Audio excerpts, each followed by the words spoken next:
تو یہ آیت کریمہ میں نے جس کے لیے پڑھی وہ یہ کہ نبی صلی اللہ علیہ وسلم نے کیا سمجھا کہ قرآن حکیم جو ہے وہ وہی جبریل لے کر آئے تو ساتھ جلدی جلدی پڑھے، تو اللہ پاک نے کہا کہ آپ جلدی نہ کریں، کیوں قرات کا ذمہ خود لے لیا، اس کو اکٹھا اور جمع کرنے کا ذمہ بھی خود لے لیا۔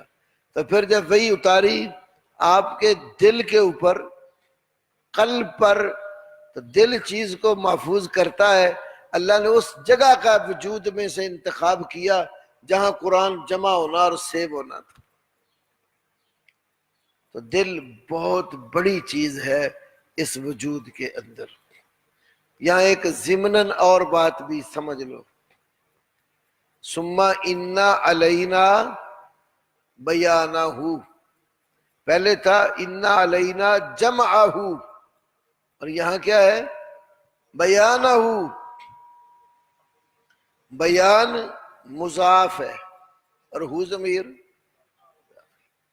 مضاف اور مضاف الیہ دونوں چیزیں ایک نہیں ہوتی، دو الگ الگ وجود ہوتے ہیں، مضاف علیحدہ ہوتا ہے اور مضاف الیہ علیحدہ ہوتا ہے۔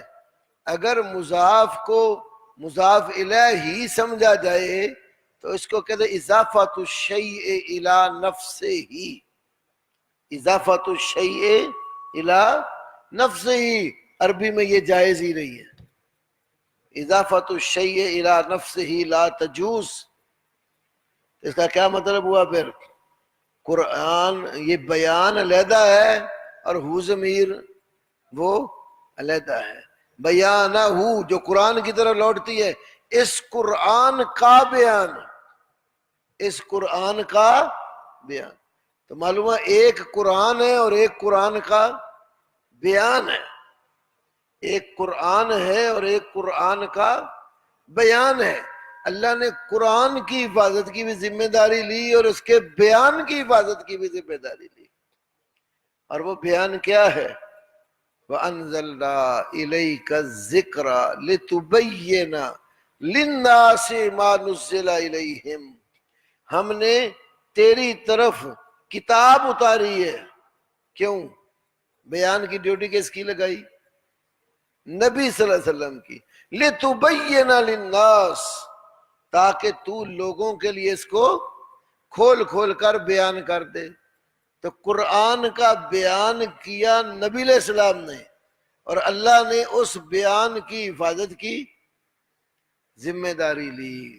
تو یہ حجیت حدیث و سنت کی بھی بہت بڑی دلیل ہے۔ بیانہ مرکب اضافی ہے۔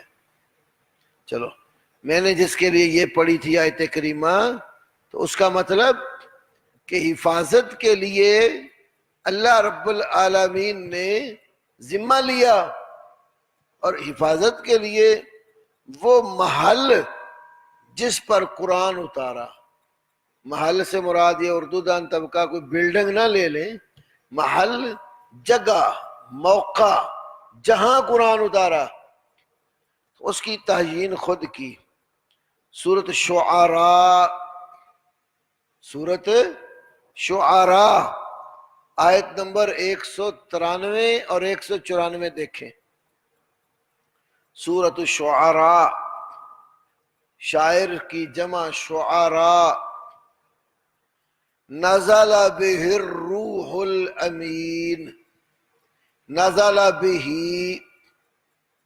اس قرآن کے ساتھ اترا، الروح الامین، روح الامین جبریل، علی قلبک، تیرے دل پر، لتکون من المنذرین، تاکہ تو ڈرانے والے لوگوں میں سے ہو جائے۔ تو یہاں پر فرمایا کہ نزل بہ الروح الامین علی قلبک، تو اسی سے ایک نقطہ یہ سمجھ لو، یہ قلب جتنا زیادہ صاف ستھرا ہوگا، یہ اللہ کی وحی کا نور اتنا زیادہ اس میں آئے گا۔ دلوں کی صفائی اور طہارت انتہائی ضروری ہے. دل پاک اور صاف ہو تو اللہ تعالیٰ کا نور، وحی، یہ اس کے اندر سیو ہوتی ہے. وہ ایک امام شافعی کی طرف منسوب قول آپ علماء سے سنتے ہوں گے، مجھے اس کی کوئی صحیح سند نہیں ملی، اس لیے میں نے منسوب کہا. شکوت الی وقی سوء حفظی فاوصانی الی ترک المعاصی فإن العلم نور الہ لا یؤتی المعاصی لا یؤتی العاصی. کہتے ہیں کہ امام شافعی نے کہا میں نے وقی بن جراح کی طرف حافظے کی خرابی کی شکایت کی. یہ بات درست ہے کہ وقی امام شافعی کے استاد ہیں. امام بہقی کی کتاب غالباً دلائل نبوہ وغیرہ میں موجود ہے، اور بھی کچھ حوالے ہیں اس کے، لیکن یہ شعر امام شافعی کی طرف جو منسوب کیا گیا سندن کوئی ثابت نہیں ہے.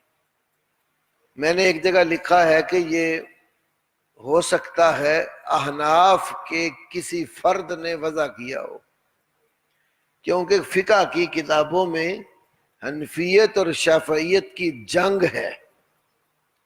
حنفیوں کی جتنی فقہ کی کتابیں پڑھے نا تو ردود میں مالک اور احمد کے خلاف اتنا نہیں بولتے جتنا شوافع کے خلاف بولتے. تو امام شافعی نے عمر تھوڑی پائی، لیکن تھوڑی عمر میں کام بہت زیادہ کیا، اور احناف کا خوب رد بھی کیا ہے. اسی لیے امام بہقی علیہ الرحمہ کی جتنی کتابیں ہیں نا وہ امام شافعی کے موقف کی بڑی تائید کرتی ہیں، اور جتنی حدیث امام شافعی استدلال کے لیے لاتے ہیں امام بہقی نے اپنی کتب میں اکٹھی کی. تو شافعی کو خراب حافظے والا ظاہر کرنے کی کوشش کی. شافعی کا حافظہ بہت تھا، متقی تھے، پرہیزگار تھے، صاف شفاف دل والے تھے. کتنا بڑا حافظہ، اور اللہ نے ان کو دین کی پختگی، سنجیدگی اور متانت عطا کی تھی. امام ابو حنیفہ رحمہ اللہ کے شاگرد امام محمد بن حسن الشیبانی، یہ حدیث پڑھنے کے لیے کوفہ سے مدینہ میں امام مالک کے پاس آئے، اور امام شافعی بھی امام مالک کے پاس پڑھتے تھے. ان دونوں کی آپس میں بسا اوقات جو ہے نا وہ مناظرے کی کیفیت ہوتی تھی. امام ابن ابی حاتم رازی نے امام شافعی کے مناقب پر ایک کتاب لکھی ہے، مناقب الشافعی و آدابہ. تو مناقب شافعی میں ذکر کیا ہے جب امام شافعی امام محمد سے بحث کرتے تھے نا تو محمد کو اس قدر جو ہے نا وہ پریشان کر دیتے تھے کہ اس کی جو انتڑیاں ہیں نا وہ بھی جسم سے جیسے پھولی ہوئی نظر آتی، جیسے سانس چڑھا ہوا ہے. تو ایک دن امام محمد نے امام شافعی سے کہہ دیا کہ تمہارے صاحب امام مالک ابن انس زیادہ بڑے عالم ہیں یا ہمارے صاحب ابو حنیفہ بڑے عالم ہیں. شافعی بڑے ذہین تھے. شافعی فوراً کہتے ہیں علل انصاف، یہ بات تم انصاف کی روح سے کرنا چاہتے ہو؟ امام محمد نے کہا ہاں. امام شافعی کہتے ہیں تم قسم کھا کر بتاؤ خود کہ ابو حنیفہ اور مالک میں سے قرآن پاک کا عالم بڑا کون ہے؟ کیونکہ امام محمد امام حنیفہ سے بھی پڑھ کر آئے تھے اور مالک کے پاس بھی پڑھ رہے تھے. کہا قسم کھا کر بتاؤ دونوں میں سے بڑا عالم کون ہے؟ تو امام محمد نے قسم کھا کر کہا کہ امام مالک قرآن کا علم امام ابو حنیفہ سے زیادہ جانتے ہیں. پھر کہنے لگا سنت میں حدیث میں بڑا عالم کون ہے؟ شافعی فرماتے تو ہی قسم کھا کے یہ بھی بتا. پھر امام محمد نے قسم کھا کر کہا سنت و حدیث میں بھی مالک ابو حنیفہ سے بڑے عالم ہیں. آپ دیکھتے ہیں نا اس وقت دنیا میں امام ابو حنیفہ رحمہ اللہ کی اپنی لکھی ہوئی حدیث کی کوئی کتاب موجود نہیں ہے.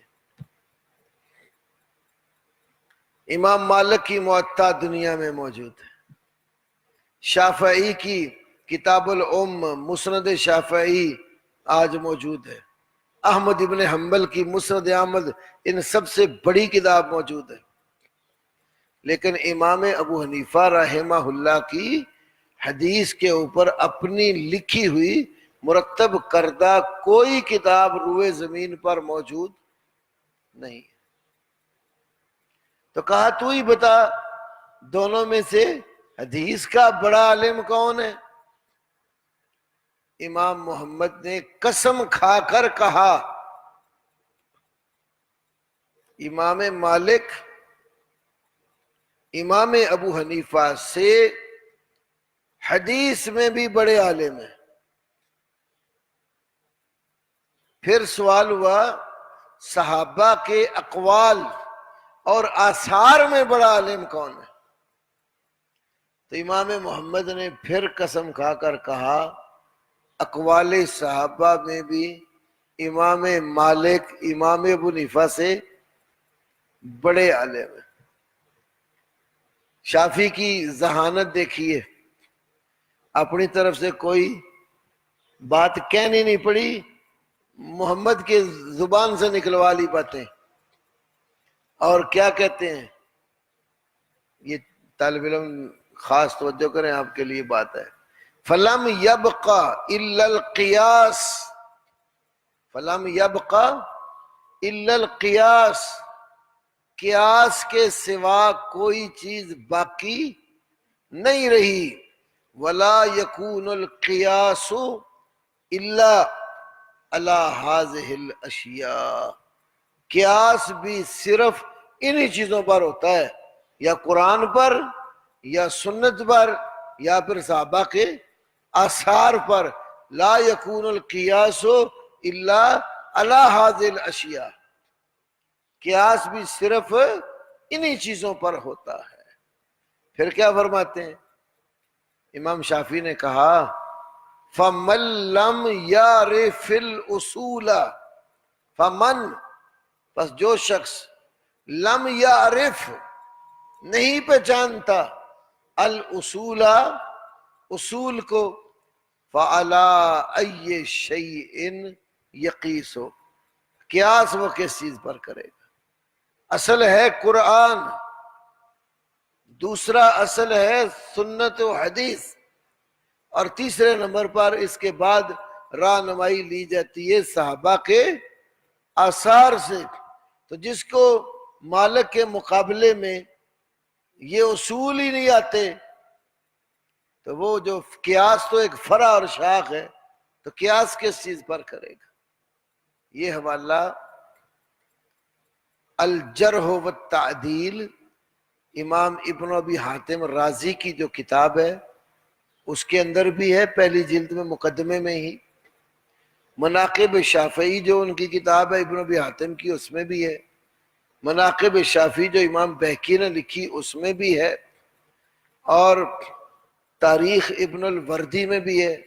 سیر و اعلام النبلاء جو ذہبی کی ہے اس کے اندر بھی یہ واقعہ موجود ہے. یہ بہت ساری کتابوں میں موجود ہے. اور بات سند صحیح ہے، کیونکہ امام ابن ابی حاتم رازی یہ واقعہ نقل کرتے ہیں محمد بن عبداللہ بن الحکم سے، اور وہ ثقہ محدث ہیں، ان کی توثیق ابن ابی حاتم رازی کی اپنی کتاب الجرح والتعدیل میں موجود ہے، اور وہ امام شافعی سے، یعنی ابن ابی حاتم رازی اور شافعی کے درمیان صرف ایک واسطہ ہے، اور وہ بھی ثقہ محدث ہیں، محمد بن عبداللہ بن الحکم۔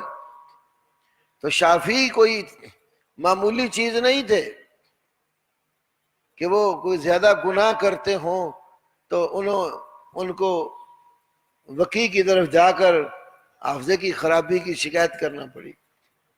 تو بہرحال ہماری سمجھ کے مطابق یہ بات بنائی گئی ہے، لیکن جو چیز اس کے اندر ہے نا، دوسری گناہ معصیات، تو اس کے بارے میں یاد رکھو، یہ معصیت جس دل میں داخل ہو جاتی ہے، اللہ کی نافرمانیاں داخل ہوتی چلی جاتی ہیں، تو علم تو اللہ کا نور ہے، یہ نورانیت جو ہے یہ نکلتی جاتی ہے۔ تو نورانیت جو ہے، علم، وحی، اللہ کہاں سیو کرتا ہے؟ دل کے اندر۔ اس لیے دل کو صاف رکھنا چاہیے۔ کسی نے ایک شعر بنایا تو مولویوں کے متعلق ہے، لیکن یوں سمجھ لوگ یہ وہ مولوی ہیں داڑھی رکھی ہو لیکن دین کا پتہ نہ تو بات عمل ہو، ٹھیک ہے؟ جو علماء ہیں ان کے متعلق یہ نہیں ہے۔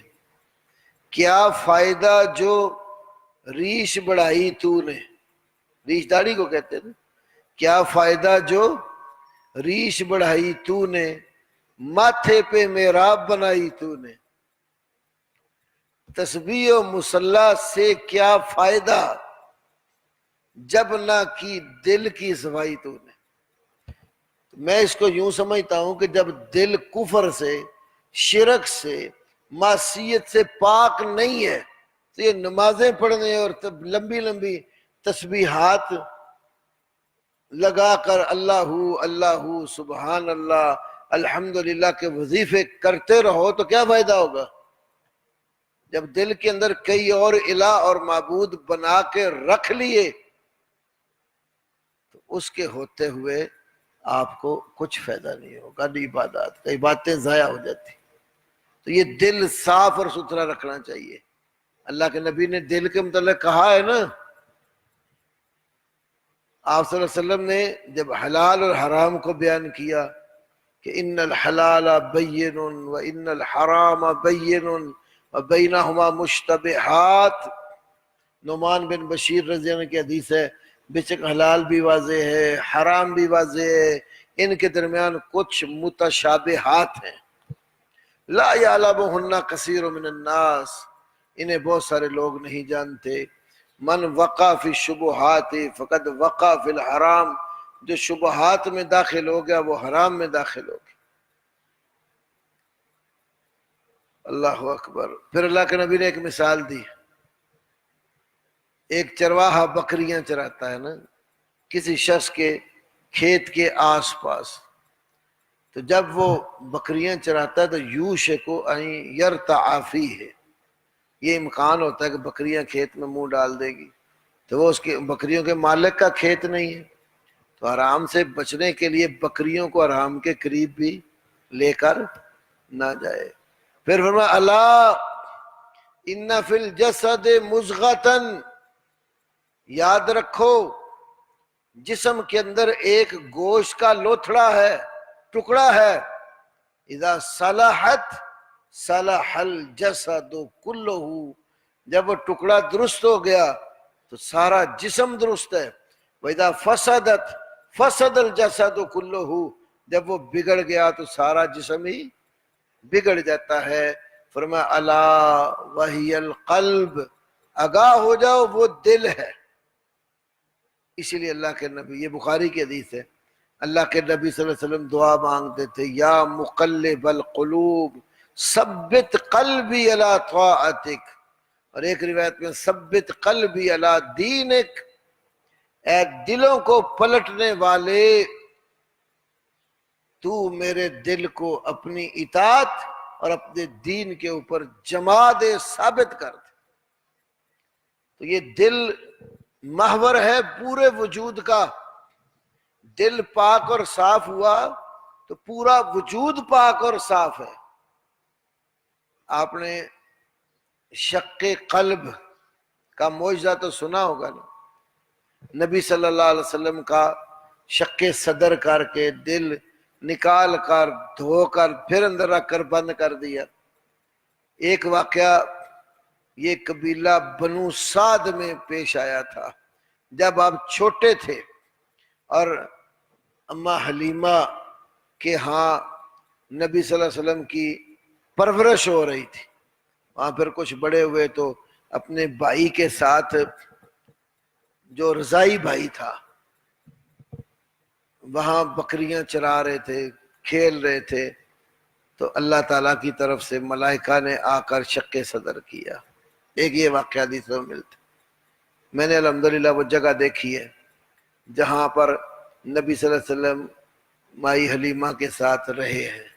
چھوٹے چھوٹے وہ گھر ہیں، ابھی ان کی سمجھو کہ دیواریں تھوڑی تھوڑی موجود ہیں، اتنے بڑے بڑے کمرے نہیں ہوتے جیسے ہمارے ہیں، بس دو بندے آرام سے جیسے میاں بیوی رہ سکتے ہو، بچوں کا کمرہ ہو، یا ماں اپنے ایک دو بچوں کے ساتھ جس میں رہ سکتے، اس طرح کے بنے ہوئے تھے، وہ آج بھی موجود ہے۔ اور اس کے نیچے پھر وہ پہاڑ کی ایک نکر پر ہیں، اور نیچے سارا تھوڑا سا میدانی علاقہ ہے، کاشتکاری بھی وہاں ہوتی ہے، اب بھی ہوتی ہے۔ تو رسول اللہ صلی اللہ علیہ وسلم کا شق صدر ہوا تو اللہ نے آپ کے دل کو پاک اور صاف بنایا ہے۔ اسی طرح معراج کا جو واقعہ ہے، اس کے اندر بھی اس بات کا ذکر آتا ہے۔ تو بہرحال اللہ کے نبی کا دل سب سے زیادہ صاف، شفاف، پاک اور ستھرا تھا۔ تو وہ دل اس لائق تھا کہ اس کے اوپر اللہ کی وحی کا نور آتا۔ تو فرمایا نزل بہ الروح الامین علی قلبک لتکون من المنذرین۔ اللہ اکبر۔ تو یہ اللہ رب العالمین نے جو فرمایا کہ نزل علیک الکتاب بالحق، آپ کی طرف کتاب حق کے ساتھ اتاری، یعنی یہ کتاب حق پر مشتمل ہے۔ یہ با جو ہے نا بالحق، ای متلبسا بالحق، یہ حق کے ساتھ اللہ نے اتاری، حق پر مشتمل ہے۔ اور حق یاد رکھو اللہ کی وحی کا نام ہے۔ حق کس پر ہے؟ اللہ کی وحی پر ہے۔ وحی کے خلاف جو کچھ بھی ہے وہ حق نہیں ہے، وہ باطل ہے۔ قرآن حکیم، ایک نسخہ مجھے بھی دے دے قرآن کا۔ قرآن حکیم میں سورہ محمد نکالو، سورہ محمد فتح کے ساتھ،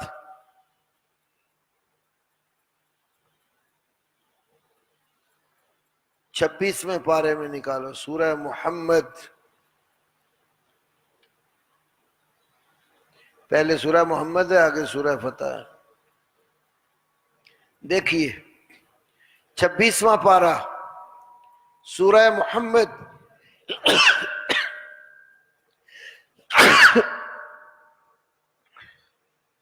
الحمدللہ۔ دیکھیے شروع سے دیکھیے، الذین کفروا، الذین کفروا، وہ لوگ جنہوں نے کفر کیا، وصدوا، اور روکا، عن سبیل اللہ، اللہ کی راہ سے، اضل اعمالہم، اللہ نے ان کے عمل برباد کر دیے، والذین آمنوا، اور وہ لوگ جو ایمان لائے، وعملوا الصالحات، اور انہوں نے کیا کیا؟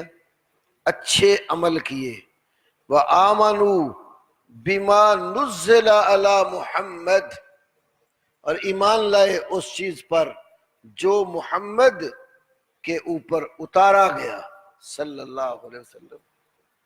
نزل علی محمد. آگے کیا دیکھیے، وَهُوَ الْحَقُّ مِن رَبِّهِمْ، جو محمد کے اوپر اتارا گیا، وَهُوَ الْحَقُّ مِن رَبِّهِمْ، اور وہ ہی حق ہے ان کے رب کی طرف سے.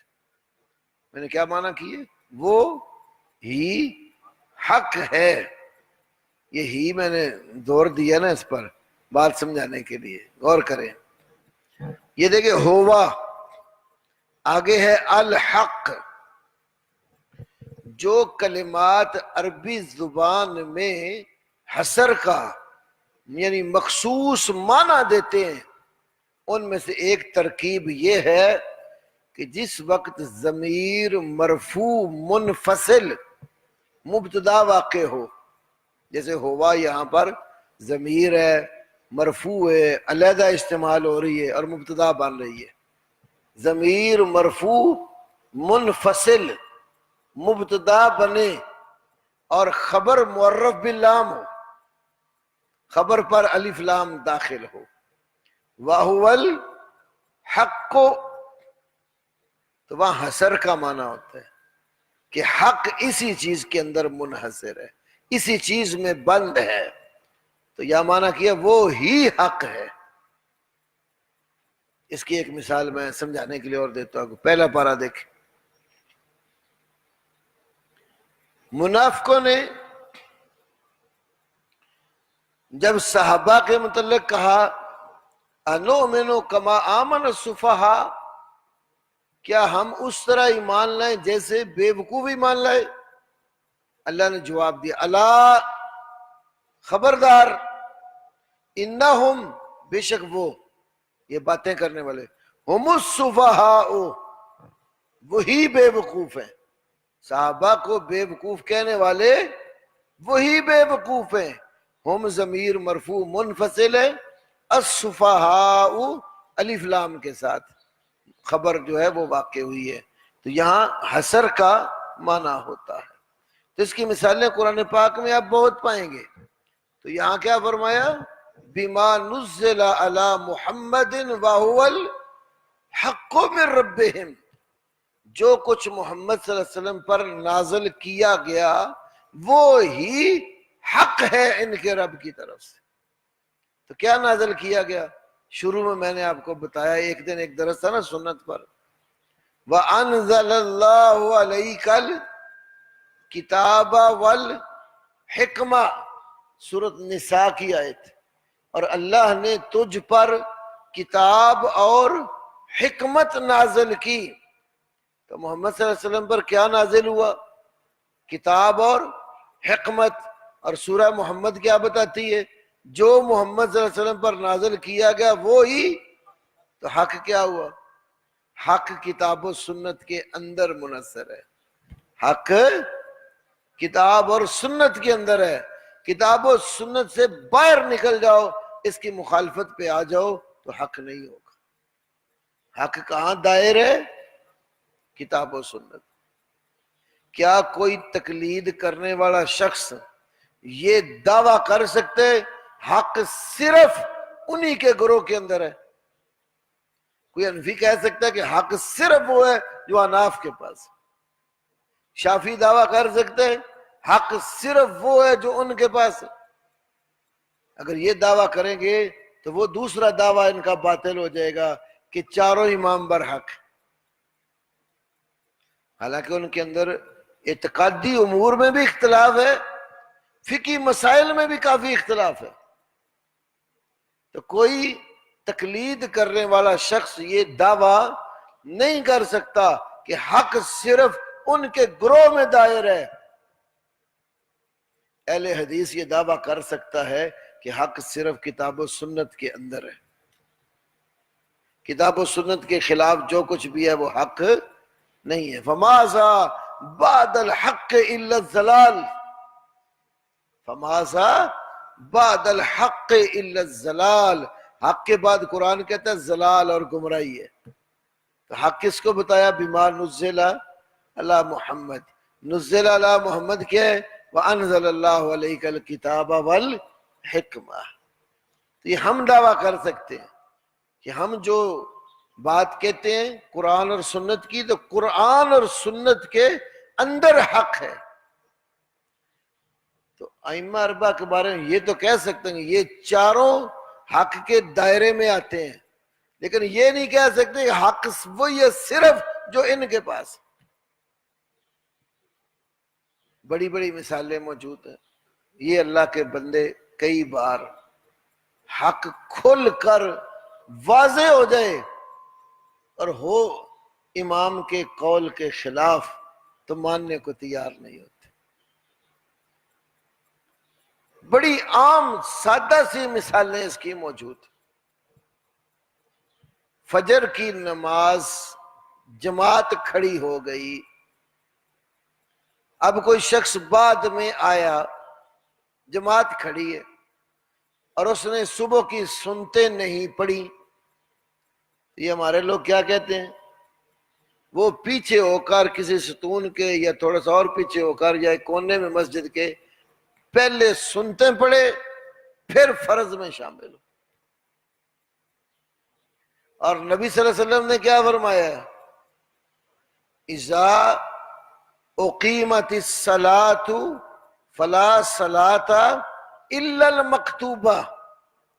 امام بخاری ترجمۃ الباب میں یہ جملے لائے اور مسلم شریف کی حدیث ہے، اذا اقیمت الصلاۃ، جب نماز کے لیے اقامت کہہ دی جائے، فلا صلاۃ، پھر کسی قسم کی کوئی نماز نہیں ہوتی، الا المکتوبہ، سوائے اس فرض نماز کے. تو فرض نماز کے ہوتے ہوئے کوئی دوسری نماز نہیں ہوگی. اور یہ اجازت کیا دے رہے ہیں، پیچھے پڑھ لیں. اور کئی تو جماعت کھڑی ہے نا تو بالکل یہاں متصل پچھلی صف میں ہی کھڑے ہو کر سنتے پڑھنا شروع کرتے. پھر میں یہاں ایک اور بات کرتا ہوں، جب سورۃ الفاتحہ پڑھنے کا مسئلہ آتا ہے، مقتدی کی فاتحہ کا مسئلہ، جس پر شیخ یحییٰ عرفی صاحب آپ سے تفصیلی بات کریں گے. فاتحہ کا جب مسئلہ آتا ہے، کہتے ہیں فاتحہ مقتدی کو نہیں پڑھنی چاہیے. کیوں؟ قرآن کہتا ہے وَإِذَا قُرِئَ الْقُرْآنُ فَاسْتَمِعُوا لَهُ وَأَنصِتُوا لَعَلَّكُمْ تُرْحَمُونَ، سورۃ اعراف کے آخر میں.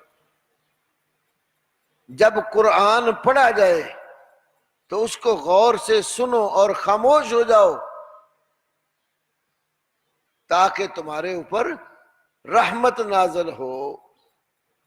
تو قرآن کہتے ہیں امام پڑھ رہا ہو تو چپ رہنا چاہیے. قرآن عام حکم دے رہے، جب بھی قرآن پڑھا جائے تو دھیان سے سنو اور خاموش رہو. ہم پوچھتے ہیں جب فرضوں کی جماعت کھڑی ہوتی ہے تو پیچھے سنتے پڑھنے والا امام کا قرآن سن رہا ہوتا ہے؟ اس کی 2 رکعت نماز سنت وہ اگر قرئ القرآن کے خلاف نہیں جا رہی تو نبی پاک کے حکم کے مطابق فاتحہ پڑھنا کون سا جو ہے نا وہ قرآن کے خلاف جائے گی؟ تو واضح رسول اللہ کا فرمان ہے، لیکن سنتے پڑھ لیتے. میں نے صرف ایک بریلوی حنفی عالم کو پڑھا دیکھا جس نے یہ آواز حق اس مسئلے میں بلند کی. اس نے اپنی عوام کی ایک غلطی بیان کی، شرح صحیح مسلم علامہ غلام رسول سعیدی. اس نے لکھا فقہی طور پر بھی یہ غلط ہے، جماعت کھڑی ہونا تو سنتے ادا کرنا اور فرض چھوڑنا فقہی طور پر بھی غلط ہے. اس لیے فرض کا مقام بڑا اور سنت کا مقام چھوٹا. تو فرض جو ہے وہ ضائع کر رہا ہے سنت کے پیچھے. بھئی سنت پڑھنی تھی وقت پر آتے نا، اب رہ گئی ہیں تو بعد میں پڑھ لی. یہاں ایک اور آپ کو مسئلہ بتا دوں، یہ کہتے ہیں نا کہ سنتے رہ جائیں تو پھر کب پڑھنی ہے؟ سورج نکلنے کے بعد. لیکن امام ابو حنیفہ کا چھٹی ہے. نہ سورج نکلنے کے بعد اور نہ سورج نکلنے سے پہلے. امام صاحب کا کیا موقف ہے؟ جب صبح کی سنت رہ جائے نا تو سنتوں کے فرضوں کے بعد تو پڑھنی نہیں کہ سورج نکلنا نماز کوئی نہیں، اور جب سورج نکل آیا تو اس کے بعد اس کی فرض کی فجر کی سنت کی حیثیت نہیں رہی، نہ اس وقت پڑھنی ہے نہ بعد میں پڑھنی ہے. یہ ہدایہ شریف میں لکھا ہوا ہے. تو ہمارے ہاں تو پھر بھی حدیث موجود ہے ابن حبان وغیرہ کی کہ ایک بندے نے فرضوں کے بعد کھڑے ہو کر 2 رکعت پڑھی تو اللہ کے نبی نے اس سے پوچھا تم نے کیا پڑھا؟ تو اس نے کہا میری پہلے والی رہ گئی تھی. تو آپ نے خاموشی اختیار کر لی، سنت رضا. اسی طرح ایک بندہ لیٹ ہو گیا، جاگ نہیں آئی یا کوئی اور سبب بنا، فجر کا وقت نکل رہا ہے، کچھ چند منٹ ہیں، اس نے وضو کیا، نماز شروع کر دی، 1 رکعت پڑھی تو سورج نکل آیا. یا عصر کی نماز لیٹ ہو گئی، 1 رکعت نماز عصر ادا کی، سورج ڈوب گیا، کیا اس کی نماز ہوئی کہ نہ ہوئی؟ نبی صلی اللہ علیہ وسلم نے فرمایا من ادرک رکعتا من الفجر قبل ان تطلع الشمس فقد ادرک الصلاۃ ومن ادرک رکعتا من العصر قبل ان تغرب الشمس فقد ادرک الصلاۃ. یہ صحیحین میں حدیث ہے اور بھی سنن میں بھی ہے. علامہ زیلعی حنفی نے ہدایہ کی احادیث کی جو تخریج فرمائی ہے، نصب الرایا کے اندر بخاری، مسلم، ابو داؤد، ترمذی وغیرہ کتب سنن سے اس حدیث کو بیان کیا. تو حدیث کیا بتا رہی ہے؟ فجر کی 1 رکعت آپ نے پڑھ لی اور سورج نکل آیا تو فجر کی نماز آپ نے پا لی. عصر کی 1 پڑھی اور سورج ڈوب گیا، 3 رکعتیں ڈوبنے کے بعد پڑھی آپ نے تو عصر کی نماز بھی ہو گئی. اب ہمارے یہ دوست احباب کہتے ہیں فجر کی نماز باطل ہے، عصر کی ہو گئی ہے. فجر کی نماز باطل ہے اور عصر کی نماز ہوگی. علامہ زیلعی نے نصب الرایا میں اسی موقع پر یہ بات ذکر کی ہے کہ یہ جو احادیث ہے نا، فجر کی نماز کو ہمارے مسلک میں جو باطل کہا گیا ہے نا، اس کے حساب سے یہ حدیث بہت مشکل ہے، کیونکہ حدیث میں تو واضح ہے وہ ہو گئی. اچھا فقاہت کیا ہے ان کی؟ ہو گئی. کہتے عصر کی نماز جب شروع کی تھی تو نماز عصر کا وقت ناقص تھا، کامل نہیں تھا. سورج زرد پڑنے کے بعد جو شروع تو مکروہ وقت تھا، ناقص وقت میں شروع کی تھی عصر، اور سورج ڈوب گیا تو وقت وہ بھی ناقص ہی تھا. ناقص وقت میں شروع کی تو ناقص میں ہی پوری کی تو یہ تو ہو گئی. کہتے فجر کا کامل وقت طلوع فجر ثانی سے لے کر سورج نکلنے تک ہے. 1 رکعت پڑھی تو کامل وقت کا حصہ تھا، تو پھر دوسری کے لیے سورج نکل آیا تو وقت ناقص ہو گیا. کامل میں شروع کی، ناقص میں پوری کی، یہ نہیں ہوئی. پہلے یہ بتائیں یہ فقہ نبی پاک صلی اللہ علیہ وسلم کو بھی آتی تھی کہ نہیں؟ جنہوں نے صاف فرمایا من ادرک رکعۃ من الفجر فقد ادرک الصلاۃ، یہ فقاہت آپ کو بھی تھی یا نہیں؟ اس سے تو یہ لگتا ہے شاید یہ کوئی اللہ کے نبی سے بھی کوئی بڑے فقیہ ہیں جنہوں نے رسول کی بات کی جو نا وہ تردید کر دی اور اپنی فقاہت آگے رکھ لی. اس کے اوپر حنفی بہت تعویلیں کرتے ہیں، لیکن مفتی تقی عثمانی صاحب نے درس ترمذی میں یہ بات لکھ دی ہے کہ ان احادیث کو توڑ موڑ کر پیش کرنا اور ان کے جواب دینا مناسب نہیں ہے. ہمیں سیدھی طرح کہہ دینا چاہیے یہ احادیث ہماری سمجھ سے بالا. وہ رسول کی حدیث مانیں گے نہیں جو امام کے قول کے خلاف، تو حق پھر کہاں ہوا ان کے پاس؟ حق تو اللہ کے نبی کی حدیث ہے نا، رسول اللہ کی سنت ہے، قرآن ہے. تو قرآن اور سنت کی تعویلیں ہو جاتی ہیں، قول امام کی تعویل نہیں ہوتی. امام کے قول کو ثابت کرنے کے لیے قرآن اور حدیث اس کے آس پاس تعویلیں کر کر کے گمانے کی کوشش کرتے ہیں. توجیہات احادیث کی کر لیتے ہیں، امام صاحب کے قول کی نہیں. گویا مقلد کی دلیل اصل امام کا قول ہے. حضرت مولانا اشرف علی صاحب تھانوی، دارالعلوم دیوبند کے سمجھے تھانے دار ہی ہیں، تھانوی صاحب نے ایک رسالہ لکھا ہے. یہ باتیں تو یحییٰ صاحب والی تھی، میں نے شروع کر دی ہے، بس یہ آخری بات بیان کر کے پھر اگلی بات کرتے. رسالہ لکھا ہے طریقہ میلاد شریف. رسالے کا کیا نام ہے؟ طریقہ میلاد شریف. یہ یہاں ہمارے لاہور سے ادارہ اسلامیات پرانی انارکلی میں ہے، وہاں سے رسالہ چھپا، طریقہ میلاد شریف. حضرت تھانوی فرماتے ہیں نماز مغرب سے پہلے، نماز مغرب سے پہلے 2 رکعت نفل ادا کرنا حدیث صحیح سے ثابت ہے، لیکن ہمارے امام صاحب اس کو مکروہ فرماتے ہیں. اسی طرح لکھا نماز جنازہ میں سورۃ فاتحہ پڑھنا حدیث صحیح سے ثابت ہے، لیکن ہمارے امام صاحب اس کو بھی مکروہ فرماتے ہیں.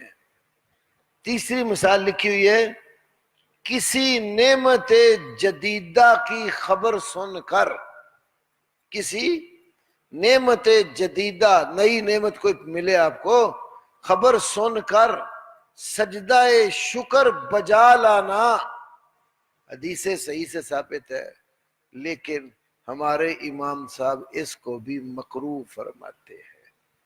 تو امام کا رتبہ بڑا ہوا کہ نبی کا؟ نبی سے تو ثابت ہو رہا ہے، فتویٰ لگا رہے امام صاحب نے مکروہ کہا ہے، اس لیے ہم مکروہ سمجھتے. تو پیغمبر کو کیا مانا؟ اس لیے حق کتنی چیزوں میں منحصر ہے؟ 2 چیزوں میں، اور وہ کیا ہے؟ کتاب اور سنت، کتاب و حکمت جو اللہ نے اتاری. تو فرمایا نزل علیک الکتاب بالحق، نزل علیک الکتاب بالحق، حق پر مشتمل اللہ نے کتاب اتاری. تو حق قرآن بھی ہے اور حق رسول اللہ کی. ایک میرا جی چاہا کہ 1-2 حدیثیں بھی سنا دوں آپ، تاکہ آپ کو پتہ چلے کہ صحابہ بھی حق کس کو سمجھتے تھے اور اللہ کے نبی بھی. ابو داود، مستدرک حاکم، طبقات ابن سعد، جامع و بیان العلم و فضل ہی، ان کتابوں میں حدیث ہے. نبی صلی اللہ علیہ وسلم کے صحابی عبداللہ بن عمر بن العاص آپ کی جو بات بھی سنتے تھے وہ لکھ لیتے تھے. ایک دن قریش کے لوگوں نے کہا محمد بشر یتکلم فی الرضا والغضب، محمد صلی اللہ علیہ وسلم بشر، ایک بشر تھے، انسان تھے. یتکلم، آپ کلام فرماتے ہیں، گفتگو کرتے ہیں، پھر رضا والغضب، رضا مندی میں بھی اور غضب اور غصے میں بھی. تو لہذا نبی جو بولتے ہیں، غصے میں بول رہے ہیں تب بھی تم لکھتے ہو، خوشی میں بول رہے ہیں تب بھی لکھتے ہو، منع کیا نہ لکھا کر. انہوں نے اللہ کے نبی صلی اللہ علیہ وسلم کو بتایا کہ قریش یہ بات کر رہے. آپ نے فرمایا اکتب یا عبداللہ، اکتب یا عبداللہ، فوالذی نفس محمد بیدہ ما یخرج منہ الا حق. اپنی زبان کی طرف اشارہ کر کے کہا اور عبداللہ بن عمر کو حکم دیا اکتب یا عبداللہ، اے عبداللہ لکھ. فوالذی نفس محمد بیدہ، اس ذات کی قسم جس کے ہاتھ میں محمد صلی اللہ علیہ وسلم کی جان ہے، ما یخرج منہ الا حق، میری زبان سے حق کے سوا کچھ نہیں نکلتا. پیغمبر نے دین کی جو بات بھی بتائی ہے آپ کی زبان سے نکلی ہے وہ حق پر مبنی ہے. اس طرح ایک اور واقعات ہے ابو داؤد میں ہے، لیکن یہ جو الفاظ میں حق کے بارے میں بتاؤں گا یہ طبقات ابن سعد میں ہے. حارث بن سواد نامی ایک کافر تھا، نبی صلی اللہ علیہ وسلم نے اس سے ایک گھوڑے کا سودا کیا. جب اس سے سودا کر لیا تو آپ اس کے ساتھ آگے آگے، وہ پیچھے گھر جائیں گے، قیمت پیسے لا کر حوالے کریں گے اور جانور لے لیں گے. تو آپ ذرا تیز قدم آگے آگے چل رہے، اس نے پیچھے راستے میں گھوڑا کہیں اور دے دیا. اللہ کے نبی تشریف لائے، اس سے بات کی، وہ انکاری ہو گیا، میرا کوئی سودا آپ سے طے ہی نہیں. اب اللہ کے نبی اور اس حارث نامی کافر کے سوا کوئی بندہ موقع پر موجود نہیں تھا جب یہ سودا طے پایا. آپ اس سے بات کرتے ہیں، وہ انکار کر رہا ہے، میرا سودا نہیں ہوا. آپ کہتے ہیں ہوا ہے. اتنے میں نبی علیہ السلام کے ایک صحابی خزیمہ بن ثابت انصاری، خزیمہ بن ثابت انصاری رضی اللہ تعالی عنہ تشریف لے آئے. بات سنی، کہا یا رسول اللہ میں گواہی دیتا ہوں آپ نے سودا کیا. کیوں مولانا موقع پر موجود تھے؟ اسی سے ایک بعض فقہا نے یہ قاعدہ بھی لکھا ہے، الشہادۃ قد تکون بلا مشاہدۃ، الشہادۃ قد تکون بلا مشاہدۃ، گواہی بعض اوقات مشاہدے کے بغیر بھی ہو جاتی ہے. یہ جو قانون ہے نا یہ پولیس والوں کو آج کل بڑا فائدہ دیتا ہے. ہاں بعض اوقات ایسے ہوتا ہے مجرم پکڑ لیا جاتا ہے، اب ان کے پاس گواہی کوئی نہیں ہوتی لیکن وہ مجرم حقیقی ہوتا ہے. ہمارے ایک بزرگ جو میرے پاس الحمدللہ حدیث ہوئے، اس وقت حاضر سروس ڈی ایس پی تھے، اب تو ریٹائر ہو چکے ہیں، شفقت باری صاحب ہمارے یہاں وان ٹول میں ہوتے. انہوں نے مجھے کئی بار بتایا، مسئلہ بھی پوچھا، کہنے لگے کہ ربانی صاحب بعض اوقات مجرم ہم پکڑ لیتے، جرم برآمد ہو جاتا ہے تو گواہ کوئی نہیں ہوتا، تو عدالت میں کیس دے تو عدالتوں سے وہ بری ہو کے آ جاتے ہیں، تو موقع کا گواہ کوئی نہیں، تو کیا کریں؟ ہمیں اس کے اوپر کوئی گواہی ڈالنی پڑتی ہے، پھر کیس بناتے ہیں. مثال کے طور پہ ایک بندہ ہیرون لے کے جا رہا تو انہوں نے پکڑ لیا، مجرم تو ہے. اب جب کیس عدالت میں جائے گا عدالت پوچھے کہ بھئی گواہی پیش کرو، آپ کے پاس کیا ثبوت ہے اس کا کہ اس کے پاس یہ، وہ کہیں ہیرون برآمد، اس کا یہ برآمد تو کسی اور سے بھی ہو سکتی، اس سے وہی کوئی گواہ ہے آپ کے پاس؟ تو کہتے ہیں کئی بار ایسے ہوتا، بڑے بڑے مجرم عدالتوں سے بری ہو جاتے. پھر ہمیں اس کے اوپر کوئی گواہی ڈالنی پڑتی کیس ایف آئی آر لکھنے کے لیے.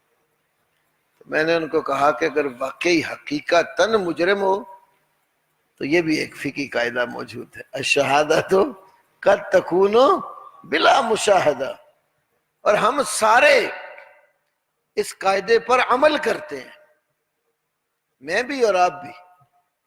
آپ نے اللہ کو دیکھا ہے، مشاہدہ کیا اللہ کا، نبی پاک کو دیکھا ہے، صحابہ کو.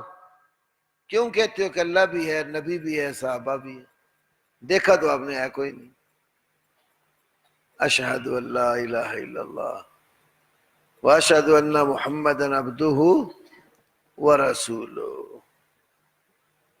کیوں مولانا گواہی دیتے ہو کہ نہیں اللہ ہے؟ دیکھا اللہ کو؟ بنا دیکھے گواہی دے رہے ہو. نبی پاک کو اپنا نبی مانتے ہو، محمد صلی اللہ علیہ وسلم کو اپنا رسول مانتے ہو، اللہ کا بندہ مانتے ہو، محمد صلی اللہ علیہ وسلم کو دیکھے؟ گواہی دے رہے ہیں نا ہم بھی، بلا دیکھے دے رہے ہیں. کیونکہ جب علم ہو جائے کسی چیز کی حقیقت کا تو علم کی بیس پر بھی گواہی دی جا سکتی ہے. تو وہ صحابی آگے اللہ کے نبی میں گواہی دیتا ہوں آپ نے سودا کیا.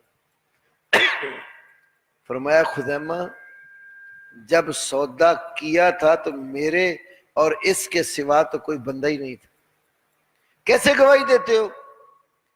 کہتے یا رسول اللہ آپ بتائیں کیا آپ نے سودا کیے؟ کہنے لگے ہاں.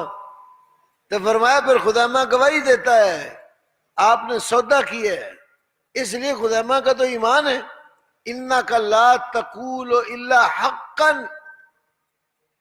انک لا تقول الا حقا، آپ حق کے سوا تو کچھ کہتے ہی نہیں.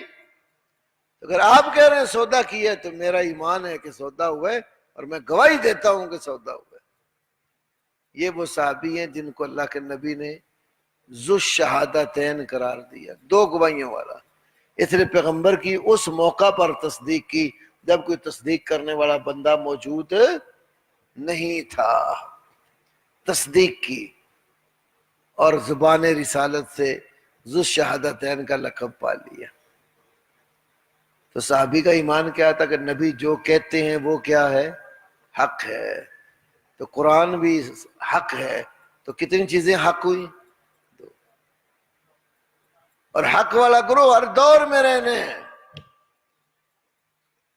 لا تزال طائفۃ من امتی یقاتلون علی الحق ظاہرون علی الحق منصورین علی الحق. یہ مختلف الفاظ کے ساتھ حدیث آتی ہے، میری امت کا ایک گروہ ہمیشہ حق کے اوپر مدد کیا جائے گا، حق پر قتال کرتا رہے گا. تو حق پر نصرت جس کی ہوگی وہ ایک طائفہ ہمیشہ رہے گا. جس وقت بر صغیر پاک و ہند میں اسلام آیا، فقہ حنفی تھی، کب آیا اسلام یہاں؟ آپ تو مطالعہ پاکستان پڑھے ہیں.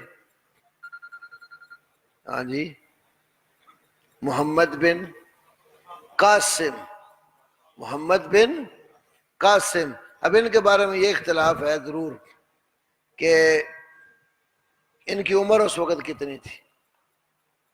عام لوگ 17 سال لکھتے ہیں، لیکن محققین نے تحقیق کر کے جو لکھی وہ 27 برس ہے. اس پر ایک کتاب ہے تاریخ الہند و سندھ، تاریخ الہند، جامعہ سلفیہ کی لائبریری میں کسی زمانے میں جب میں پڑھتا تھا 1986 میں، اس وقت میں نے اس کو وہاں دیکھا تھا، تاریخ الہند و سندھ. تو 27 برس کے تھے اور وہ دور تھا سن یہ تھا 90 ہجری کا. کون سا دور تھا؟ 90 ہجری کا. امام ابو حنیفہ کی ولادت کب ہوئی پتہ ہے آپ کو؟ 80 ہجری میں. امام صاحب کی ولادت کب ہوئی؟ 80 ہجری میں. فوت کب ہوئے؟ 150 ہجری میں. امام ابو حنیفہ 80 میں پیدا ہوئے اور فوت کب ہوئے؟ 150 میں. جب اسلام یہاں آیا تو امام صاحب کی عمر کتنی ہوگی پھر؟ 10 سال کی. اس وقت تو فقہ حنفی پیدا بھی نہیں ہوئی تھی، کیونکہ امام صاحب نے 20 برس کی عمر میں دینی علوم پڑھنے شروع کیے تھے، پھر کہیں جا کر امام بنے ہوں گے، اور اس کے بعد فقہ وجود میں آئی ہوگی، جبکہ یہاں اسلام آ چکا تھا۔ تو خالص اسلام فقہ حنفی کی ولادت سے پہلے کا ہے۔ اس لیے امام ابن تیمیہ نے منہاج السنہ میں لکھا ایک جگہ پر کہ اہل سنت والجماعت کا جو موقف اور مذہب ہے نا، یہ ابو حنیفہ، شافعی، مالک، احمد کی پیدائش سے پہلے سے چلا آ رہا ہے، اللہ کے نبی کے زمانے سے۔ تو نزل علیک الکتاب بالحق، یہ حق کے بارے میں آپ کو کچھ باتیں میں نے آپ کو بتائی کہ حق کتاب و سنت کا نام ہے، اللہ کی وحی کا نام ہے۔ مصدقا لما بین یدیہ، تصدیق کرنے والا ہے، یعنی یہ کتاب تصدیق کرنے والی ہے، لما بین یدیہ، اس چیز کی جو اس کے سامنے۔ تو قرآن جب آیا تو قرآن پاک کے سامنے یا اس سے پہلے کون کون سی کتابیں تھیں؟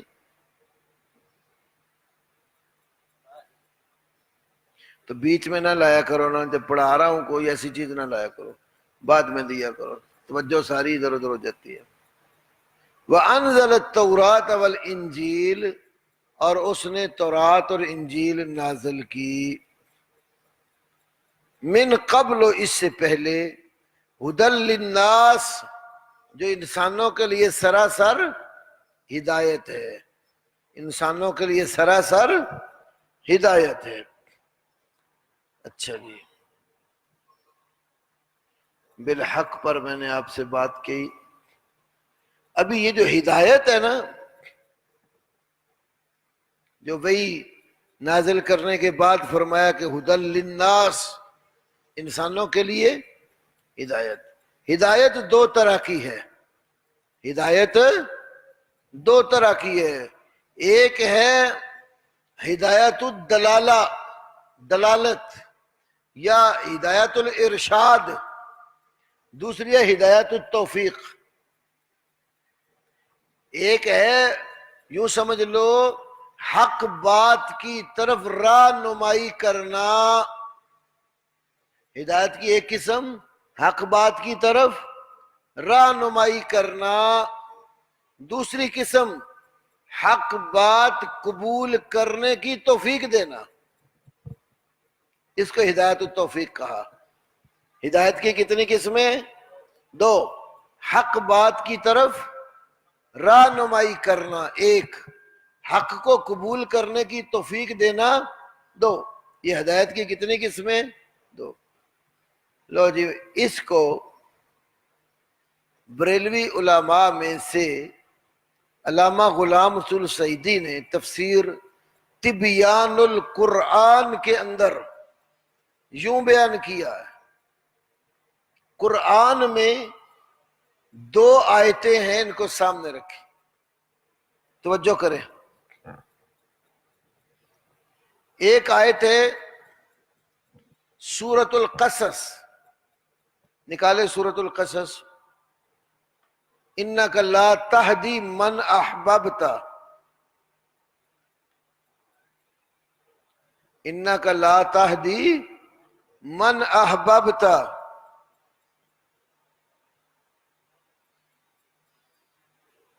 ولکن اللہ یہدی من یشاء، انک لا تہدی من احببت، سورۃ قصص 56 نمبر آیت۔ یہ نوٹ کرو، اس میں کئی فائدے آپ کو بتانے ہیں۔ سورۃ القصص آیت نمبر 56 نکال لی، انک لا تہدی من احببت، بے شک آپ جس کو پسند کریں ہدایت نہیں دیتے، لا تہدی، لا نفی کا ہے، ہدایت نہیں دیتے، من احببت، جس کو پسند کریں، ولیکن اللہ یہدی من یشاء، لیکن اللہ تعالی جس کو چاہتا ہے ہدایت دیتا ہے۔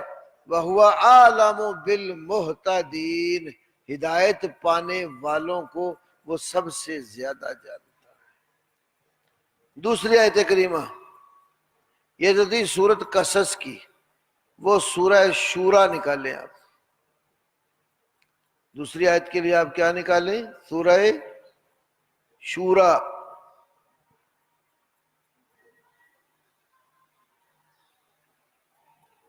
آیت نمبر 52، سورہ شورا آیت نمبر 52 نکال لی؟ دیکھیے، وَكَذَلِكَ أَوْحَيْنَا إِلَيْكَ، اور اسی طرح ہم نے وحی کی تیری طرف، روحاً روح کو، من امرنا اپنے امر میں سے، ما کنت تدری نہیں تھا تو جانتا، مل کتاب کتاب کیا ہے، ولل ایمان اور نہ ہی جانتا تھا ایمان کیا ہے، ولیکن جعلناہ نورا لیکن ہم نے اس کو نور اور روشنی بنایا، نہدی بہ من نشاء ہدایت دیتے ہیں اس کے ساتھ ہم جس کو چاہیں، من عبادنا اپنے بندوں میں سے، وَإِنَّكَ لَتَهْدِي، میں ابھی لفظی بات کرتا ہوں پھر بعد میں تفسیر کی طرف آتے ہیں، بے شک البتہ تو ہدایت کرتا ہے، الی صراط مستقیم، سیدھے راستے کی طرف۔ یہاں کیا لفظ ہے؟ انا کا لا نہیں ہے نا، خالی لام زبر لا، لتہدی، ادھر کیا تھا؟ انا کا لا تہدی، وہ لام زبر الف لا، لا نفی کا، یہ خالی لام زبر لا، یہ لام تاکید کا، اور آگے فعل وہی ہے، دونوں میں ایک جیسا، تہدی، واحد مذکر مخاطب۔ یہاں بہت مسئلے ہیں، ایک پہلا مسئلہ یہ پکا لو، کئی منکرین حدیث کی جب بات آتی ہے تو کہتے ہیں حدیث حجت نہیں ہے۔ کیوں جی؟ حدیثوں میں تو تضاد ہی بڑا ہے، حدیثوں میں تو ٹکراؤ ہی بڑا ہے، کوئی حدیث کچھ کہتی ہے، کوئی حدیث کچھ کہتی ہے، تو جس میں ٹکراؤ اور تضاد ہو وہ تو دین نہیں ہوتا، وہ اللہ اور اس کے رسول کی بات کیسے ہو سکتی ہے جس میں آپس میں ٹکراؤ ہو؟ تو بندہ ان سے کہے تو اگر قرآن میں ٹکراؤ ہو جائے تو پھر اللہ کی بات نہیں رہے گی؟ کیوں مولانا؟ اگر قرآن میں ٹکراؤ ہو جائے، تضاد نظر آئے تو پھر چھوڑ دیں گے قرآن بھی؟ تو یہاں کیا ہے؟ انک لا تہدی، بے شک آپ ہدایت نہیں دیتے، سورۃ قصص میں، اور شورا میں انک لتہدی، یقیناً آپ ہدایت دیتے ہیں۔ یہ نیگیٹو اور پازیٹو، نفی اور مثبت میں تضاد ہوتا ہے کہ نہیں ہوتا؟ جس کو نہیں سمجھ تو بجلی کی تاروں میں سے جو پازیٹو ہے اس کو ہاتھ لگا کے دیکھ لیا، ہوتا ہے نا، ایک نیگیٹو ہوتی ہے اور ایک پازیٹو ہوتی ہے، مثبت اور منفی، تو دونوں میں ہوتا ہے نا ٹکراؤ، متضاد ہے نا آپس میں۔ تو لا نفی کا، لام در لا، لام زبر لا، لام مفتوحہ تاکید کا، تو نفی ایک طرف تاکید اور اثبات، تو اثبات اور نفی میں تضاد ہے نا۔ اب بندہ اس کو کہے کہ تضاد دور کر، اپنے قول سے نہیں، قرآن کی آیت سے، حدیث سے بھی نہیں، کیونکہ تیرا قول تو دلیل نہیں نا، پیغمبر کی حدیث تو مانتا نہیں، تو تیرا قول کیسے مان لیں؟ کیوں مولانا؟ ایک علمی نکتہ میرے ذہن میں ابھی آیا ہے، وہ میں آپ کو بتا ہی دوں، فائدہ ہوگا ہاں حدیث کے حوالے سے۔ ایک حنفی عالم تھے علامہ شبلی نعمانی، نام سنا ہوا ہے؟ علامہ شبلی نعمانی، انہوں نے امام ابو حنیفہ رحمہ اللہ کے لاتے زندگی پر ایک کتاب لکھی تھی، سیرت النعمان، کتاب کا نام سیرت النعمان، لیکن اس پر محدثین پر بھی برسے شبلی صاحب. اس کا پھر اس کی بے اعتدالیوں کا اور گمراہیوں کا جواب ایک اہل حدیث عالم نے لکھا، حسن البیان فی سیرت النعمان. غالباً مولانا عبدالعزیز رحیم آبادی ہیں یا حسن البیان فی سیرت النعمان. تو حسن البیان میں انہوں نے لکھا، یہ نکتہ سمجھیے، بندہ دعویٰ کرے کہ میں حلال کا ہوں حرام کا نہیں ہوں. کیوں حضور؟ بندہ یہ دعویٰ کرے کہ میں حلال زادہ ہوں حرام زادہ نہیں ہوں. دوسرا بندہ پوچھے تیرے حلال زادہ ہونے کی دلیل کیا ہے؟ کیوں مولانا اسامہ بھائی؟ بندہ پوچھے تیرے حلال زادہ ہونے کی کیا دلیل دے گا؟ آپ بتائیں. مثلا فرض محال آپ سے بات ہو جاتی ہے، مخالف آپ کو کہتے اپنے حلال زادہ ہونے کی دلیل دو، کیا دلیل دو گے؟ آپ کے پاس سوائے آپ کی امی کی گواہی کے کوئی گواہی نہیں ہے. وہی بتا سکتی ہے نا کہ بیٹا تم اپنے باپ کے نطفے سے پیدا ہوئے ہو، میرا کسی اور کے ساتھ کوئی جنسی تعلق نہیں تھا. ماں کی گواہی ہے نا. تو ماں کی گواہی، عورت کی گواہی مرد کے مقابلے میں پوری ہوتی ہے کہ ادھوری ہوتی ہے؟ آدھی ہوتی ہے نا. تو وہ لکھتے ہیں اپنے باپ کی ابوت ہے نا، باپ ہونا، باپ کی ابوت ماننے کے لیے ماں کی آدھی گواہی مان لیتا ہے، نبی کی نبوت ماننے کے لیے پوری گواہی بھی نہیں مانتا، کہتا ہے خبر واحد ہے. سمجھے بات؟ خبر واحد جیسے ایک آدمی نے بتائی بات تو کہتے جس حدیث کی سند ایک وہ خبر واحد ہے تو خبر واحد کو رد کر دیتے ہیں نا. کہتے ہیں باپ کی ابوت ماننے کے لیے ماں کی آدھی گواہی مان لیتا ہے، نبی کی نبوت ماننے کے لیے پوری گواہی بھی نہیں تسلیم کرتا. کیوں حضور والا؟ میں پیچھے کیا بات کر رہا تھا، یاد ہے کسی کو؟ ہاں، 2 آیتوں کے بارے میں، اِنَّكَ لَا تَهْدِي مَنْ أَحْبَبْتَ اور دوسری اِنَّكَ لَتَهْدِي. تو ٹکراؤ کی بات کرے تو میں آپ کو ایک کتاب بتاتا ہوں، اس کتاب کو پڑھو، 300 کے قریب آیتیں ہیں. کتنی؟ 300 کے قریب آیاتیں ظاہری طور پر ایک آیت دوسری آیت کے مخالف نظر آتی ہے، حقیقت میں ایسا نہیں ہوتا.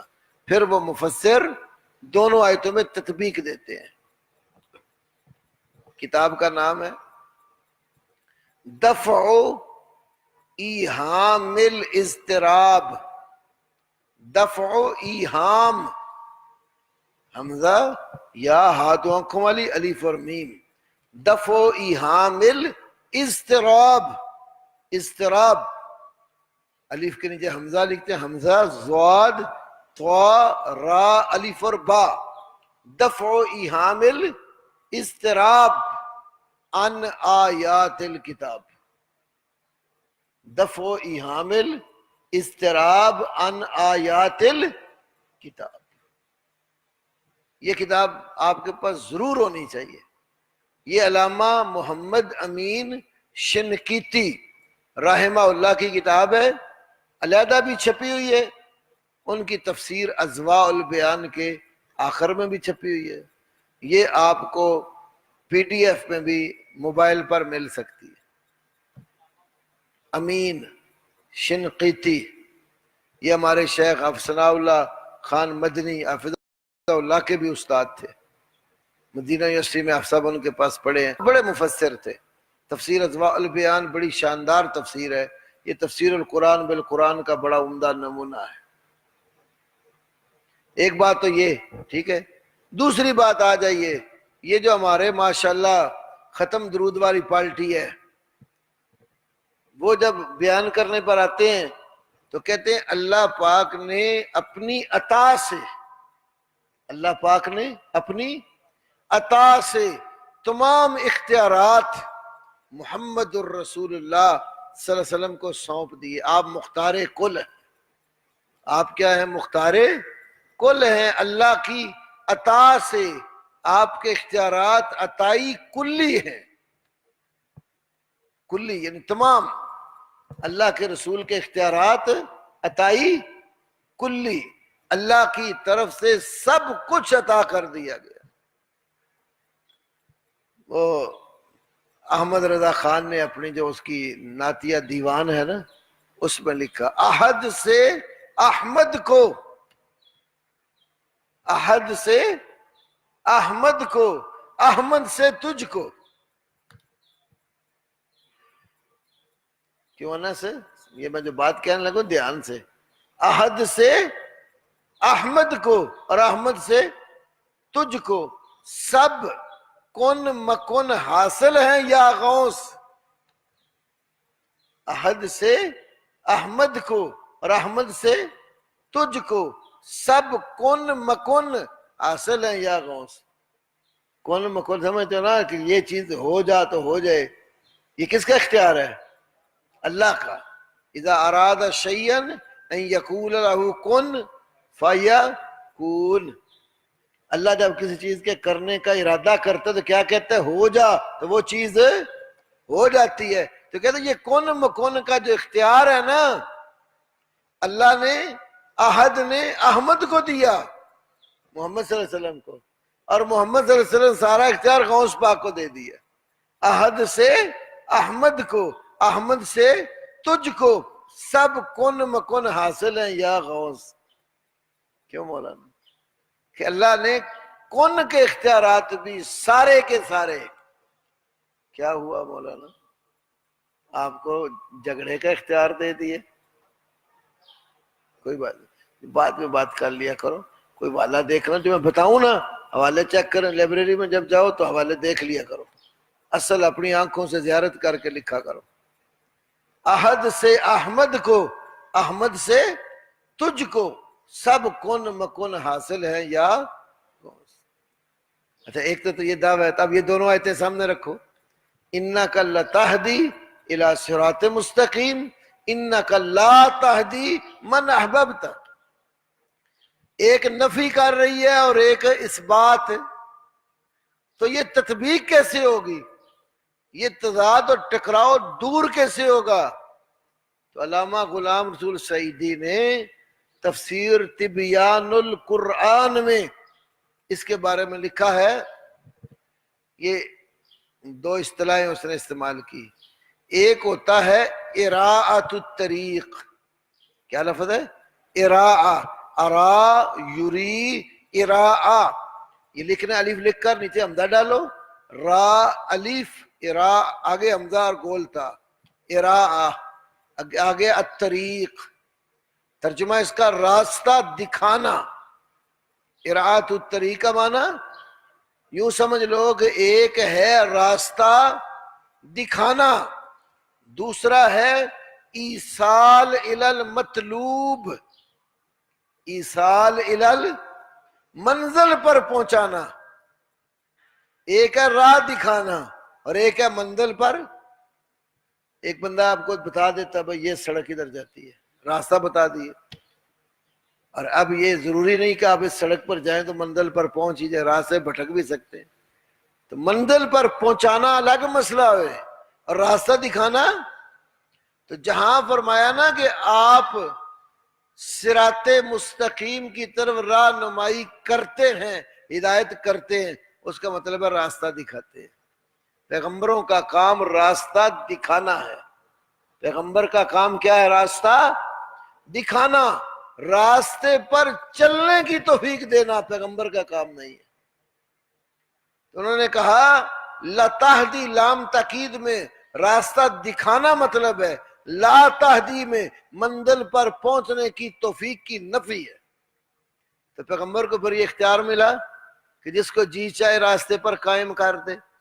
جب یہ نہیں ملا تو وہ مختار کل کدھر گیا؟ جو کہتے ہیں ہر چیز کا اختیار ہے تو اس کی نفی ہوئی نا۔ ابو طالب کے بارے میں آیت اتری نا، بخاری میں، کتاب الجنائز میں بھی، کتاب التفسیر میں بھی، تبری سے ابن کثیر تک تقریباً ہر تفسیر میں ابو طالب بیمار تھے آخر عمر میں۔ شیعہ حضرات کے بھی عجیب ہی کہنے ہیں، یہ اتنے غالی قسم کے لوگ ہیں۔ امیر معاویہ رضی اللہ تعالی عنہ کے والد ابو سفیان کو مسلمان ماننے کو تیار نہیں ہے، جن کا اسلام صریح روایات سے ثابت ہے۔ کیوں نہیں مانتے؟ کہ وہ معاویہ کے باپ ہیں، اور ابو طالب کو مسلمان ثابت کرنے پر ایڑی چوٹی کا زور لگاتے ہیں، کیوں؟ وہ علی کے باپ ہیں۔ ٹھوکر نیاز بیگ کی طرف جائیں نا تھوڑا سا آگے، تو علاقہ نواب صاحب جب داخل ہوتے ہیں تو شروع میں ایک مسجد ہے موڑ پر، اس کا نام ہے جامع مسجد حضرت ابو طالب۔ تو ابو طالب کو کیوں مسلمان ثابت کرنے پر ایڑی چوٹی کا زور لگاتے ہیں؟ اس لیے کہ ابو طالب علی کے باپ ہیں، اور ابو سفیان کو مسلمان ماننے کے لیے اس لیے تیار نہیں ہو رہے کہ ابو سفیان امیر معاویہ کے باپ ہیں۔ معاویہ کی دشمنی میں ان کے باپ کا اسلام بھی کھڈے لینے نے لگا دیا، اور علی کی محبت کے اندر غلب کرتے ہوئے ایک کافر کو مسلمان بنا دیا۔ اس لیے صحیح سندوں کے ساتھ حضرت علی سے ثابت۔ حضرت علی کے باپ ابو طالب جب فوت ہوئے نا تو آ کر کہا یا رسول اللہ ان عمک الضال الکافر قد ماتا، ان عمک الضال الکافر قد ماتا۔ مولا علی فرما رہے ہیں کہ اللہ کے نبی آپ کا گمراہ کافر چچا مر گیا ہے۔ فرمایا اذهب فوارہ، جا کر اس کو کہیں دبا دے اور چھپا دے۔ تو بخاری میں حدیث ہے، ابو طالب آخر عمر میں تھا، اللہ کے نبی تشریف لے گئے، ابو جہل اینڈ کمپنی بھی پاس بیٹھے ہوئے تھے۔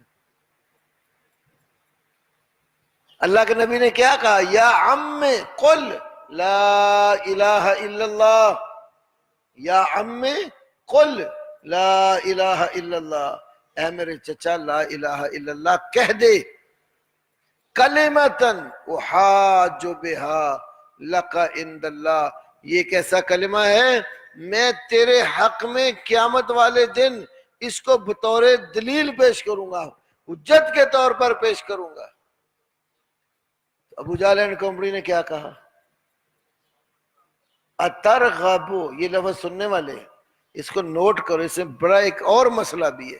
اترغب عن دین عبد المطلب، اترغب عن دین عبد المطلب، کیا تو عبد المطلب کے دین سے منہ پھیر رہا ہے؟ کیا پتا چلا؟ نبی پاک جس دین کی دعوت دے رہے تھے عبد المطلب کا وہی دین تھا۔ اگر وہی ہوتا تو ابو جہل کو کہنے کی کیا ضرورت تھی اترغب عن دین عبد المطلب؟ ابو جہل کا یہ کہنا اس بات کی دلیل تھی کہ عبد المطلب کا جو دین میں خرابی پیدا ہو چکی تھی، توحید کے خلاف ہو چکا ہوا تھا وہ دین، تو اللہ کے نبی اس کو لا الہ کی اس کے مخالف دین توحید کی دعوت دے رہے تھے۔ یا عم قل لا الہ الا اللہ، میرے چچا کلمہ کہہ، لا الہ الا اللہ کہہ۔ تو پاس بیٹھنے والا سمجھا بھی لا الہ پڑھا تو عبد المطلب کے دین سے جاتا رہا۔ یہ حدیث سامنے رکھیں گے تو اس میں ایک بڑا نقطہ ہے، میں بعد میں بتاتا ہوں، ذرا سبق پورا کر لوں۔ فَأَبَى أَن يَقُولَ لَا إِلَهَ إِلَّا اللَّهُ، اس نے لا الہ الا اللہ کہنے سے انکار کر دیا اور اس کی موت آ گئی۔ نبی علیہ السلام کو بڑا رنج پہنچا، تو اللہ نے کہا اِنَّكَ لَا تَهْدِي مَنْ أَحْبَبْتَ، جس کو آپ ہدایت دینا پسند کرے ہدایت نہیں دے سکتے. ولیکن اللہ یہدی من یشاء، لیکن اللہ جس کو چاہتا ہے ہدایت دیتا ہے. تو کسی کو ہدایت دینے کا اختیار نبی پاک کے پاس تھا؟ اگر ہوتا تو ابو طالب کو اسلام پر لے آتے. جن کافروں کو دعوت دیتے تھے، جن سے ماریں کھائیں توحید کے لیے، ان کو مسلمان نہ بنا لیتے. اچھا نبی پاک کی نگاہ سے بڑھ کر کسی ولی کی نگاہ ہو سکتی ہے؟ کیوں علماء کرام؟ کسی ولی کی نگاہ نبی کی نگاہ سے آگے ہو سکتی ہے؟ تو یہ کیا ہوا؟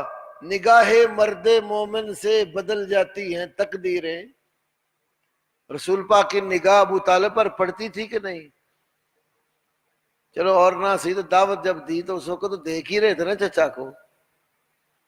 تو رسول اللہ سے بڑا مرد مومن کون ہو سکتا ہے؟ لیکن آپ کی نگاہ اس کی تقدیر بدل نہیں سکی. یہ اللہ کی توفیق ہے، جس کو چاہے عطا کرتا ہے. نبی کا کام راستہ دکھانا، سیدھی بات بتانا ہے، اور اس پر چلنے کی توفیق دینا اللہ کا کام ہے. تو یہ قرآن، یہ تورات انجیل بھی جو پہلے آئیں، لوگوں کی رہنمائی کا کام کرتی ہیں، ہدایت ارشاد. اور توفیق کون دیتا ہے؟ اللہ تعالیٰ. اللہ توفیق نہ دینے پہ آئے تو کسی کی کوئی توفیق نہیں چلتی. یہ مالک کی مرضی، یہ اختیار اس نے کسی کو نہیں دیا. اگر اپنے اختیار اللہ نے اپنے بندوں میں بانٹنے ہوتے تو میں کہا کرتا ہوں کہ سب سے زیادہ حق یہ تھا کہ جس مقصد کے لیے نبی بھیجے گئے، لوگوں کو گمراہی سے نکالنے کے لیے، اللہ وہ اختیار دے کر بھیجتا کہ ان کو پکڑ پکڑ کے جہنم سے نکال لو. لیکن وہ اختیار بھی نہیں دیا. اللہ کے اختیار بندوں کے نہیں تقسیم کرتے. لیس لک من الامر شیء، اللہ کہتا ہے میرے نبی آپ کے لیے اس معاملے میں کوئی اختیار نہیں. یہ مالک کی مرضی ہے، جس کو چاہے راہ راست پر لائے، جس کو نہ لائے. آپ کا کام ہے بس بات بتانا، رہنمائی کرنا. آپ راستہ بتاتے جائیں، توفیق دینا اللہ کا کام. ابھی اس کو بند کریں، میں اگلی بات بتا دیں. اللہ اکبر.